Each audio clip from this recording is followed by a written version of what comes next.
Hello friends, स्वागत है आपका अपने यूट्यूब चैनल स्टडी पूर्व दर्पण में। आज के वीडियो में Delhi police head constable exam paper के साथ साथ टॉप 20 महत्वपूर्ण प्रश्न को भी देखेंगे, जो आगे आने वाले एग्जाम में आपको काफ़ी हेल्प होगा। आज Delhi police head constable exam का अंतिम दिन था। कल से आप लोगों को कुछ और टॉपिक का वीडियो मिलेगा। अगर आप लोगों को किसी टॉपिक का वीडियो चाहिए तो कमेंट करके ज़रूर बताएँ। हम आपका मनचाहे टॉपिक का वीडियो बनाने का पूरी कोशिश करेंगे। आज हम लोग पहले 20 महत्वपूर्ण प्रश्न को देखेंगे, फिर 20 अक्टूबर के तीनों शिफ्ट का प्रश्न एक साथ देख लेंगे। और अगर किसी को सिर्फ दिल्ली पुलिस हेड कांस्टेबल का ही प्रश्न को देखना है तो वो वीडियो को थोड़ा आगे करके देख सकते हैं। और एक महत्वपूर्ण बात, अगर आपने अभी तक स्टडी पूर्व दर्पण यूट्यूब चैनल को सब्सक्राइब नहीं किए तो कर लीजिए, साथ ही पास वाले बेल आइकन को भी प्रेस कर लीजिएगा। तो चलिए वीडियो को स्टार्ट करते हैं और देखते हैं पहला प्रश्न क्या है।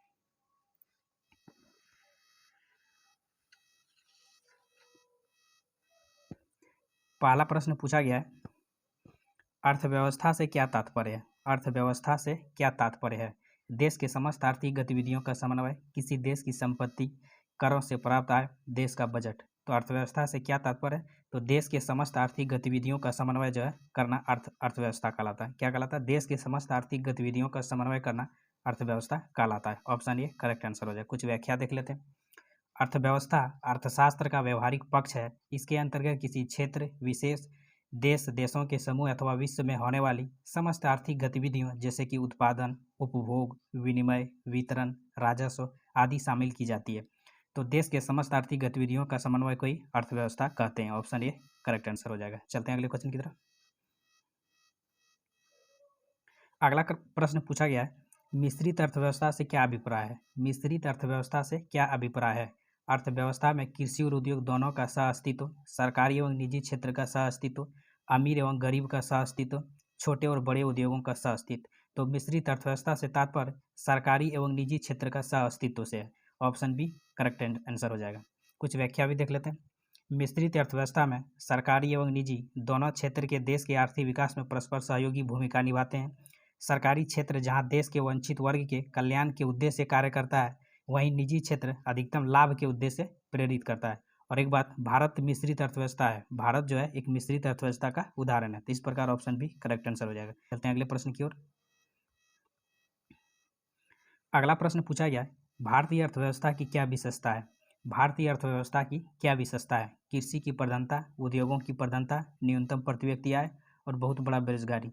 तो भारतीय अर्थव्यवस्था की विशेषता कृषि की प्रधानता, न्यूनतम प्रति व्यक्ति आय और बहुत बड़ा बेरोजगारी। तो केवल 1, 2, 3, 4 करेक्ट हो जाएगा। ऑप्शन बी करेक्ट आंसर हो जाएगा। कृषि की प्रधानता, न्यूनतम प्रति व्यक्ति आय और बहुत बड़ा बेरोजगारी। तो ऑप्शन बी करेक्ट आंसर हो जाएगा।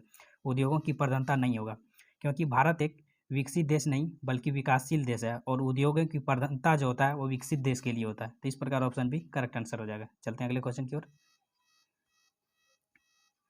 अगला प्रश्न पूछा गया, भारत में राष्ट्रीय आय की गणना किसके द्वारा की जाती है। भारत में राष्ट्रीय आय की गणना किसके द्वारा की जाती है? नीति आयोग के द्वारा, वित्त आयोग के द्वारा, रिजर्व बैंक ऑफ इंडिया के द्वारा, केंद्रीय सांख्यिकी कार्यालय के द्वारा। तो भारत में राष्ट्रीय आय की गणना केंद्रीय सांख्यिकी कार्यालय के द्वारा किया जाता है। ऑप्शन डी करेक्ट आंसर हो जाएगा। केंद्रीय सांख्यिकी कार्यालय का CSO बोलते हैं। क्या? CSO बोलते हैं। भारत में राष्ट्रीय आय की गणना CSO के द्वारा किया जाता है। केंद्रीय सांख्यिकी कार्यालय का गठन 2 मई 1991 को किया गया था। कब? 2 मई 1951, सॉरी 2 मई 1951 को केंद्रीय सांख्यिकी कार्यालय का गठन किया गया था, जिसका मुख्यालय नई दिल्ली में स्थित है। यह भारत में राष्ट्रीय आय की गणना करता है। इस संगठन के संस्थापक PC महालनोबिस थे। कौन थे? केंद्रीय सांख्यिकी कार्यालय के संस्थापक PC महालनोबिस थे। स्वतंत्र भारत में राष्ट्रीय आय का सबसे पहला सरकारी अनुमान 1948 से 1949 में वाणिज्य मंत्रालय के द्वारा लगाया गया था। तो भारत में राष्ट्रीय आय की गणना केंद्रीय सांख्यिकी कार्यालय के द्वारा की जाती है। तो ऑप्शन डी करेक्ट आंसर हो जाएगा। चलते हैं अगले प्रश्न की ओर। अगला प्रश्न पूछा गया है, भारत में राष्ट्रीय आय को मापने के लिए प्रयोग किया जाने वाला आधार वर्ष क्या है। भारत में राष्ट्रीय आय को मापने के लिए प्रयोग किया जाने वाला आधार वर्ष क्या है? 2000 से 2001, 2001 से 2002, 2011 से 2012, 2005 से 2007। तो भारत में राष्ट्रीय आय को मापने के लिए जो आधार वर्ष है वो 2011 से 2012 है। कौन है? 2011 से 2012। ऑप्शन सी करेक्ट आंसर हो जाएगा। कुछ व्याख्या देख लेते हैं। वर्तमान में राष्ट्रीय आय की गणना का आधार वर्ष 2011 से 2012 है। इसे जनवरी 2015 में केंद्रीय सांख्यिकी कार्यालय की अनुशंसा पर अपनाया गया था। तो ऑप्शन सी करेक्ट आंसर हो जाएगा। चलते हैं अगले प्रश्न की ओर। अगला प्रश्न पूछा गया कि भारत में सर्वप्रथम राष्ट्रीय आय का आकलन किसने किया था। भारत में सर्वप्रथम राष्ट्रीय आय का आकलन किसने किया था? दादा भाई नौरोजी के द्वारा, R.C. दत्त ने, V.K.R.V. राव ने, D.R. गॉडगिल ने। तो भारत में सर्वप्रथम राष्ट्रीय आय का आकलन दादा भाई नौरोजी के द्वारा किया गया था। किसके द्वारा? Dadabhai Naoroji. Option A correct answer हो जाएगा। कुछ व्याख्या देख लेते हैं। भारत में सर्वप्रथम राष्ट्रीय आय का आकलन दादा भाई नौरोजी ने वर्ष 1867 में किया था। कब किया था? 1867 में किया था। उन्होंने अपनी पुस्तक poverty and un British rule in India में भारत की प्रति व्यक्ति आय 20 रुपये बताया था। कितना बताया था? 20 रुपये। वेरी वेरी इंपॉर्टेंट, याद रखना है कि उन्होंने अपनी पुस्तक में poverty and un British rule in India में भारत की प्रति व्यक्ति आय को 20 रुपये बताई थी। कितना? 20 रुपये। जबकि वैज्ञानिक विधियों से राष्ट्रीय आय का आकलन सर्वप्रथम V.K.R.V. राव ने किया था। वैज्ञानिक विधि से राष्ट्रीय आय का आकलन सर्वप्रथम V.K.R.V. राव ने किया था। D.R. गॉडगिल ने केंद्र द्वारा राज्यों को दी जाने वाली अनुदान राशि के निर्धारण हेतु गॉडगिल फॉर्मूला दिया था। इस प्रकार इसका answer option A correct answer हो जाएगा, दादा भाई नौरोजी। चलते हैं अगले क्वेश्चन की ओर। अगला प्रश्न पूछा गया है, भारत का आर्थिक सर्वेक्षण प्रत्येक वर्ष किस संस्था के द्वारा प्रकाशित किया जाता है? भारत का आर्थिक सर्वेक्षण प्रत्येक वर्ष किस संस्था के द्वारा प्रकाशित किया जाता है? रिजर्व बैंक ऑफ इंडिया के द्वारा, भारतीय योजना आयोग के द्वारा, वित्त मंत्रालय के द्वारा, भारत सरकार के उद्योग मंत्रालय के द्वारा। तो भारत का आर्थिक सर्वेक्षण प्रति वर्ष जो है वित्त मंत्रालय के द्वारा प्रकाशित किया जाता है। तो ऑप्शन सी करेक्ट आंसर हो जाएगा।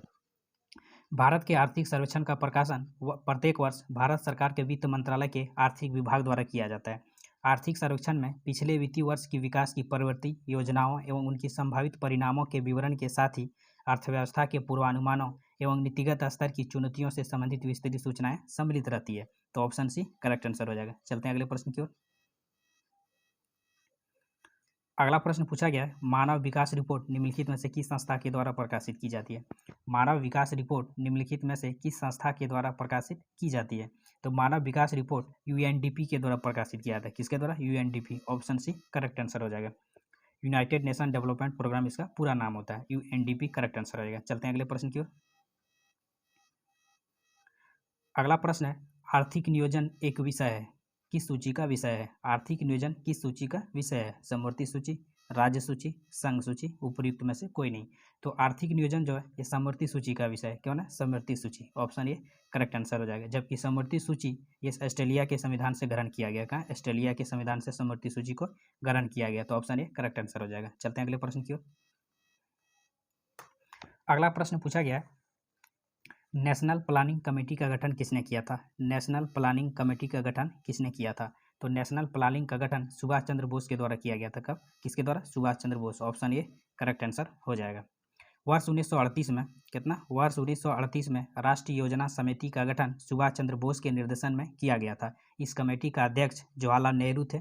कांग्रेस के हरिपुरा अधिवेशन के दौरान इसकी उद्घोषणा की गई थी। तो option A, option C correct answer हो जाएगा। चलते हैं अगले प्रश्न की ओर। अगला क्वेश्चन है, किसे प्लास्टिक मनी कहा जाता है? किसे प्लास्टिक मनी कहा जाता है? किसे प्लास्टिक मनी कहा जाता है? कागजी मुद्रा, क्रेडिट कार्ड, डिस्काउंट कूपन और शेयर। तो प्लास्टिक मनी जो है क्रेडिट कार्ड को कहा जाता है। किसको? Credit card. ऑप्शन बी जो है करेक्ट आंसर हो जाएगा। प्लास्टिक मनी नकदी तथा कागजी मुद्रा का एक विकल्प है जिसके माध्यम से नकदी का प्रयोग किए बिना भुगतान किया जाता है। Credit card, debit card, smart card एवं ATM कार्ड आदि जो है प्लास्टिक मनी के उदाहरण है। तो ऑप्शन बी जो है करेक्ट आंसर हो जाएगा। चलते हैं अगले प्रश्न की ओर। अगला प्रश्न है, मुद्रा की दशमलव प्रणाली के साथ प्रचलित नया पैसा प्रचलन में कब शामिल किया गया था? मुद्रा की दशमलव प्रणाली के साथ प्रचलित नया पैसा प्रचलन में कब शामिल किया गया था? तो मुद्रा की दशमलव प्रणाली के साथ नया पैसा जो भारत में शामिल किया गया था वो 1 अप्रैल 1957 को शामिल किया गया था। ऑप्शन ये जो है करेक्ट आंसर हो जाएगा। कुछ व्याख्या देख लेते हैं।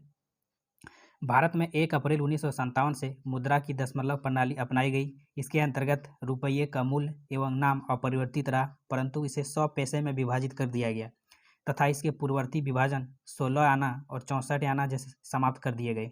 1 अप्रैल 1957 के बाद ढाले गए नए सिक्के 1 रुपये, 2 रुपये, 1 पैसे, 2 पैसे, 5 पैसे, 10 पैसे, 25 पैसे तथा 50 पैसे को नया पैसा नाम दे दिया गया तथा 1 जून 1964 के बाद इन सिक्कों से नया शब्द जो है हटा दिया गया था। तो ऑप्शन ए करेक्ट आंसर हो जाएगा। चलते हैं अगले प्रश्न की ओर।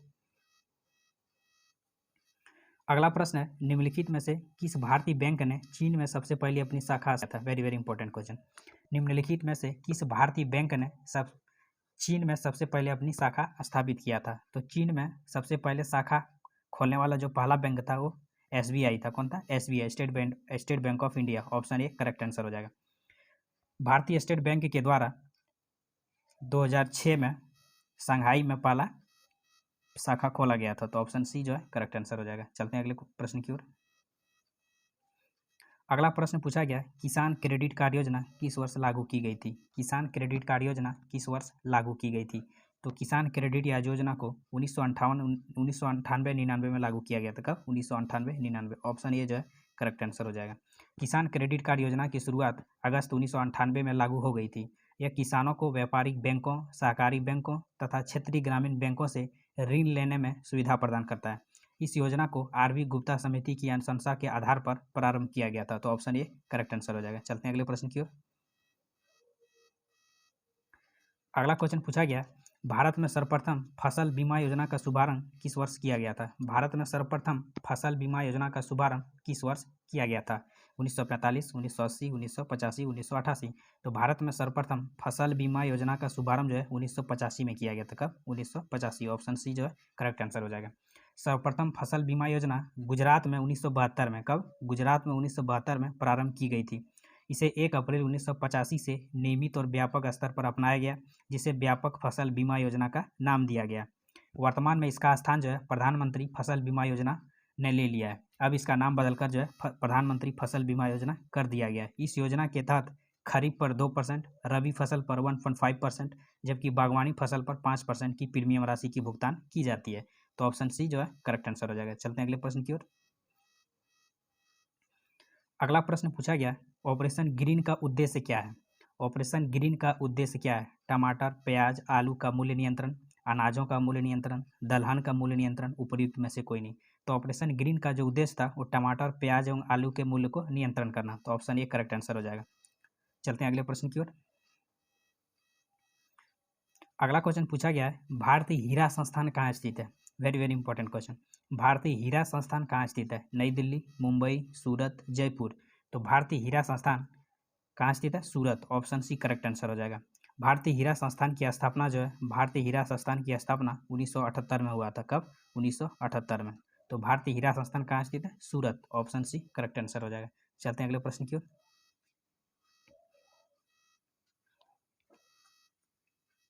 अगला प्रश्न पूछा गया है, हैंडबुक ऑफ एग्रीकल्चर का प्रकाशन किसके द्वारा किया जाता है?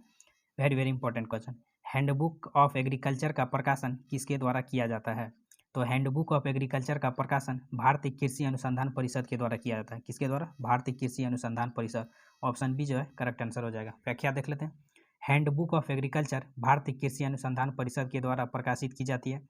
इस पुस्तक को भारतीय कृषि का विश्वकोश माना जाता है।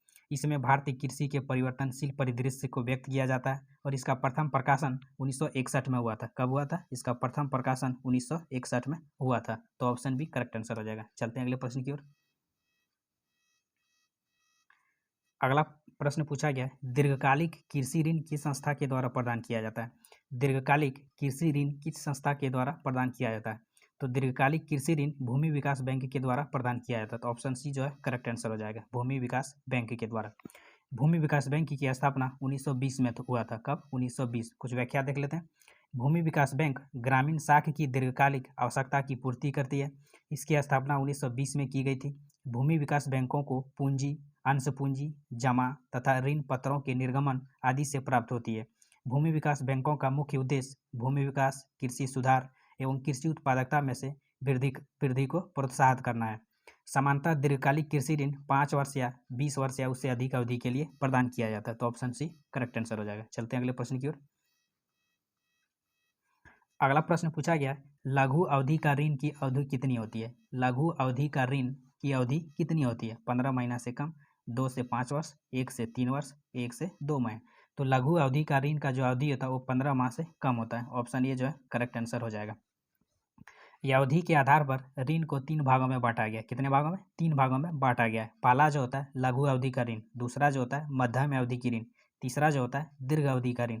तो लघु अवधि का ऋण को 15 महीना से कम समय के लिए दिया जाता है, जबकि मध्यम अवधि की ऋण को 15 माह से 5 वर्ष तक के समय के लिए दिया जाता है, जबकि दीर्घ अवधि के ऋण के लिए 5 वर्ष से अधिक का समय के लिए दिया जाता है। तो लघु अवधि का ऋण 15 माह से कम समय के लिए दिया जाता है। ऑप्शन ए करेक्ट आंसर हो जाएगा। चलते हैं अगले प्रश्न की ओर। 20 क्वेश्चन समाप्त हो चुका है। अब देखते हैं दिल्ली पुलिस हेड कांस्टेबल 20 अक्टूबर के शिफ्ट में क्या क्या प्रश्न पूछा गया था। देखते हैं पहला प्रश्न क्या पूछा गया था। पहला प्रश्न पूछा गया था, के शैलजा किस राज्य के पूर्व स्वास्थ्य मंत्री थी। के शैलजा किस राज्य के पूर्व स्वास्थ्य मंत्री थी। तो के शैलजा केरल राज्य की स्वास्थ्य मंत्री थी। किस राज्य? केरल। केरल करेक्ट आंसर हो जाता है। चलते हैं अगले प्रश्न की ओर। अगला प्रश्न पूछा गया था, सर्वेंट्स ऑफ इंडिया सोसाइटी की स्थापना किसने किया था। सर्वेंट्स ऑफ इंडिया सोसाइटी की स्थापना किसने किया था। तो सर्वेंट्स ऑफ इंडिया सोसाइटी की स्थापना गोपाल कृष्ण गोखले के द्वारा 1905 में मुंबई महाराष्ट्र के पुणे में किया गया था। कहाँ? पुणे में किया गया था। तो गोपाल कृष्ण गोखले करेक्ट आंसर हो जाता है। चलते हैं अगले प्रश्न की ओर।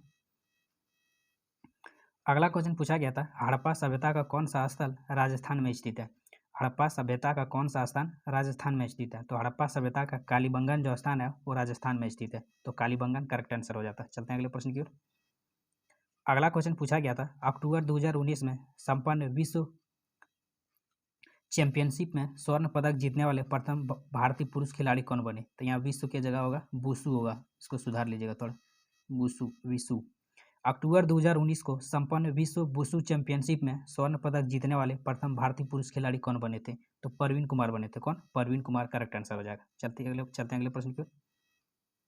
अगला प्रश्न पूछा गया, जनगणना किस मंत्रालय के तहत कराया जाता है। जनगणना किस मंत्रालय के तहत कराया जाता है। 19 अक्टूबर के तीनों शिफ्ट का पेपर एनालिसिस में हम लोग इस प्रश्न को देख चुके थे। एक्स्ट्रा फैक्ट से इस क्वेश्चन को पूछा गया था। तो जनगणना जो है गृह मंत्रालय के तहत कराया जाता है। गृह मंत्रालय करेक्ट आंसर हो जाता है। चलते हैं अगले प्रश्न की ओर। अगला प्रश्न पूछा गया था, पहली पंचवर्षीय योजना का शुरुआत किस वर्ष हुआ था। पहली पंचवर्षीय योजना का शुरुआत 1951 में हुआ था। कब? 1951 करेक्ट हो जाता है। और पहली पंचवर्षीय योजना का कार्यकाल 1951 से 1956 तक था। पहली पंचवर्षीय योजना हेरोल्ड डोमल मॉडल पर आधारित है। कौन सा मॉडल? हेरोल्ड डोमल मॉडल पर आधारित था। जबकि पहली पंचवर्षीय योजना में कृषि को प्राथमिकता दी गई थी। किसको? कृषि को प्राथमिकता दी गई थी। जबकि दूसरी पंचवर्षीय योजना पीसी मालनोबिस मॉडल पर आधारित था। और दूसरी पंचवर्षीय योजना का कार्यकाल 1956 से 1961 तक था। और दूसरी पंचवर्षीय योजना का किसको प्राथमिकता दिया गया था? उद्योगों को प्राथमिकता दूसरी पंचवर्षीय योजना में दिया गया था। तो पहली पंचवर्षीय योजना का शुरुआत 1951 में किया गया था। चलते अगले प्रश्न की ओर। अगला क्वेश्चन पूछा गया था, फरवरी 2022 में दुनिया का तीसरा सबसे बड़ा क्रिकेट स्टेडियम का आधारशिला कहाँ रखा गया। फरवरी 2022 में दुनिया का तीसरा सबसे बड़ा क्रिकेट स्टेडियम का आधारशिला कहाँ रखा गया। तो तीसरा सबसे बड़ा क्रिकेट स्टेडियम जयपुर में रखा गया। कहाँ? जयपुर। तो जयपुर जो है करेक्ट आंसर हो जाता है। जबकि विश्व का सबसे बड़ा cricket stadium Narendra Modi cricket stadium है। कौन है? Narendra Modi cricket stadium. और ये कहाँ स्थित है? गुजरात में स्थित है। चलते हैं अगले प्रश्न की ओर। अगला क्वेश्चन पूछा गया था, जूट उत्पादन में कौन सा देश प्रथम स्थान पर है। जूट उत्पादन में कौन सा देश प्रथम स्थान पर है। तो जूट उत्पादन में प्रथम स्थान पर जो है बांग्लादेश है। कौन? बांग्लादेश करेक्ट आंसर हो जाता है। जबकि राज्य में पूछा जाता तो पश्चिम बंगाल करेक्ट आंसर हो जाता है। चलते हैं अगले प्रश्न की ओर। अगला क्वेश्चन पूछा गया था, 2011 की जनगणना के अनुसार भारत की सबसे बड़ी जनजाति कौन सी है। 2011 की जनगणना के अनुसार भारत की सबसे बड़ी जनजाति कौन सी है। तो भारत की सबसे बड़ी जनजाति जो है भील है। कौन है? भील करेक्ट आंसर हो जाता है। चलते हैं अगले प्रश्न की ओर। अगला क्वेश्चन पूछा गया था, 2023 में डिजिटल करेंसी किसके द्वारा लॉन्च किया जाएगा। 2023 में डिजिटल करेंसी किसके द्वारा लॉन्च किया जाएगा। तो 2023 में digital currency reserve bank of India के द्वारा किया जाएगा। Reserve bank of India correct answer हो जाएगा। रिजर्व बैंक ऑफ इंडिया की स्थापना 1 अप्रैल 1935 में हुआ था। कब? 1 अप्रैल 1935। इसका मुख्यालय जो है कहाँ है? मुंबई में स्थित है। चलते हैं अगले क्वेश्चन की। अगला क्वेश्चन पूछा गया था, ओणम त्यौहार किस राजा के स्वागत में मनाया जाता है। ओणम जो त्यौहार है किस राजा के स्वागत में मनाया जाता है। तो ओणम त्यौहार राजा महाबली के स्वागत में केरल राज्य में मनाया जाता है। तो राजा महाबली करेक्ट आंसर हो जाता है। चलते हैं अगले प्रश्न की ओर। अगला क्वेश्चन पूछा गया था, विंडोज 10 में शट डाउन करने के लिए शॉर्टकट की क्या है। विंडोज 10 में शट डाउन करने के लिए शॉर्टकट की क्या है। तो शॉर्टकट की था Alt+F4 करेक्ट आंसर हो जाता है। चलते हैं अगले प्रश्न की ओर। अगला क्वेश्चन पूछा गया था, 2011 की जनगणना के अनुसार किस केंद्र शासित प्रदेश की साक्षरता दर सबसे कम है। 2011 की जनगणना के अनुसार किस केंद्र शासित प्रदेश की साक्षरता दर सबसे कम है। तो जम्मू कश्मीर केंद्र शासित प्रदेश की साक्षरता दर सबसे कम है। जम्मू कश्मीर करेक्ट आंसर हो जाता है। चलते हैं अगले प्रश्न की ओर। अगला क्वेश्चन, भगोरिया नृत्य किस जनजाति के द्वारा किया जाता है। भगोरिया नृत्य किस जनजाति के द्वारा किया जाता है? तो भगोरिया नृत्य भील जनजाति के द्वारा किया जाता है। किसके द्वारा?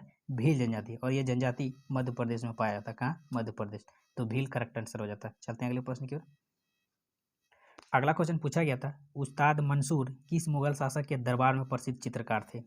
उस्ताद मंसूर किस मुगल शासक के दरबार में प्रसिद्ध चित्रकार थे? तो उस्ताद मंसूर जो थे जहांगीर के दरबार में एक चित्रकार थे। जहांगीर जो है करेक्ट आंसर हो जाता है। चलते हैं अगले प्रश्न की ओर। अगला क्वेश्चन पूछा गया था, डिजिटल संसद ऐप को किसके द्वारा लॉन्च किया गया?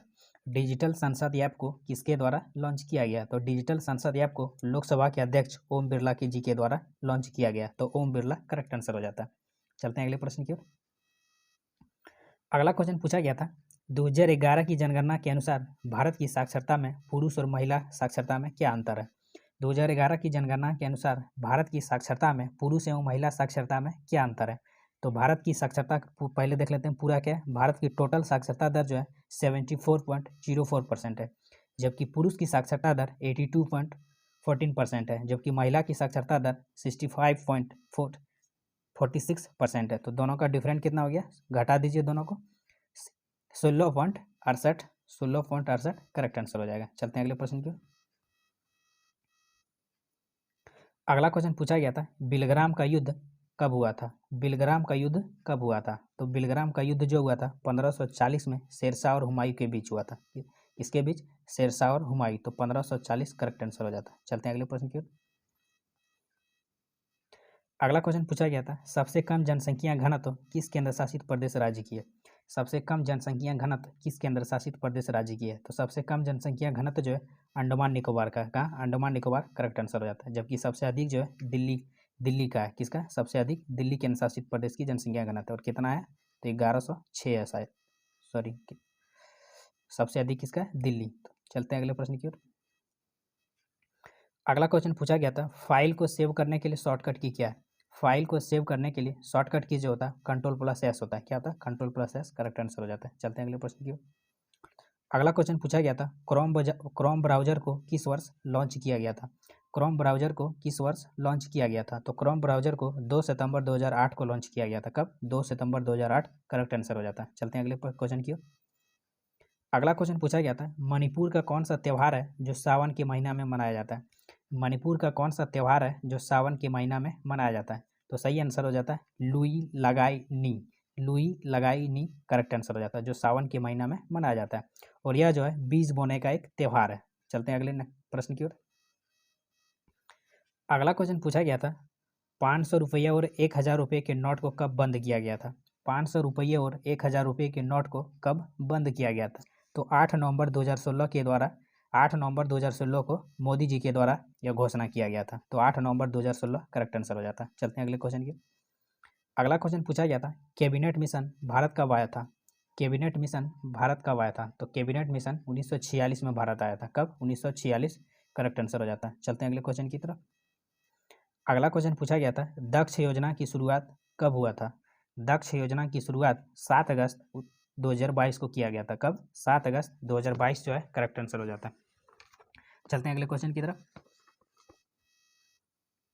अगला क्वेश्चन पूछा गया था, कंप्यूटर में कॉपी करने के लिए शॉर्टकट की क्या है? कंप्यूटर में कॉपी करने के लिए शॉर्टकट की क्या है? तो कॉपी करने के लिए Ctrl+C होता है। क्या होता है? Ctrl+C करेक्ट आंसर हो जाता है। और कुछ देख लेते हैं, जैसे कट करने के लिए Ctrl+X का प्रयोग करते हैं, पेस्ट करने के लिए Ctrl+V का प्रयोग करते हैं, सेलेक्ट ऑल करने के लिए Ctrl+A का प्रयोग करते हैं, जबकि बोल्ड करने के लिए Ctrl+B का प्रयोग करते हैं। तो कॉपी करने के लिए Ctrl+C का प्रयोग करते हैं। चलते हैं नेक्स्ट क्वेश्चन की ओर। अगला क्वेश्चन पूछा गया था, अभी वर्तमान में पंजाब के मुख्यमंत्री कौन है? अभी वर्तमान में पंजाब के मुख्यमंत्री कौन है? तो अभी वर्तमान में पंजाब के मुख्यमंत्री भगवंत मान है। कौन है? भगवंत मान करेक्ट आंसर हो जाता है। और ये जो है आम आदमी पार्टी का नेता है। किससे? आम आदमी पार्टी का नेता है। चलते हैं अगले क्वेश्चन की तरफ।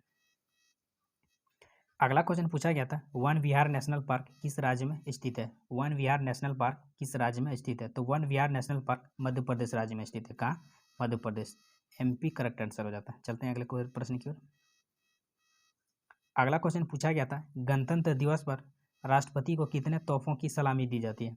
गणतंत्र दिवस पर राष्ट्रपति को कितने तोपों की सलामी दिया जाता है? तो राष्ट्रपति को 21 तोपों की सलामी दी जाता है। कितना? 21 तोपों की सलामी दिया जाता है। 21 करेक्ट आंसर हो जाता है। चलते हैं नेक्स्ट क्वेश्चन की ओर। अगला क्वेश्चन पूछा गया था, रेल बजट को आम बजट के साथ किस वर्ष मिला दिया गया था? रेल बजट को आम बजट के साथ किस वर्ष मिला दिया गया था? तो रेल बजट को आम बजट के साथ 2017 में मर्ज कर दिया गया था। कब? 2017 करेक्ट आंसर हो जाता है। चलते हैं नेक्स्ट प्रश्न की ओर। अगला क्वेश्चन पूछा गया था, वर्ड 10 के टेबल में पिछला सेल पर जाने के लिए शॉर्टकट की क्या है? वर्ड 10 के टेबल में पिछला सेल पर जाने के लिए शॉर्टकट की क्या है? तो पिछला सेल पर जाने के लिए शॉर्टकट की अल्ट प्लस टैब होता है। क्या होता है? Alt plus tab correct answer हो जाता है। चलते हैं नेक्स्ट क्वेश्चन की ओर। खत्म हो चुका है। तो ये रहा Delhi police head constable exam analysis के साथ साथ 20 महत्वपूर्ण प्रश्न का एनालिसिस। वीडियो कैसा लगा वो कमेंट करके जरूर बताएं। और हाँ, जिसने चैनल को सब्सक्राइब नहीं किया तो कर लीजिए। एक और बात, उन सभी स्टूडेंट का बहुत बहुत धन्यवाद जिसने अपने एग्ज़ाम देने के बाद अपना क्वेश्चन सेंड किए। तो चलिए वीडियो को समाप्त करते हैं। तब तक के लिए जय हिंद।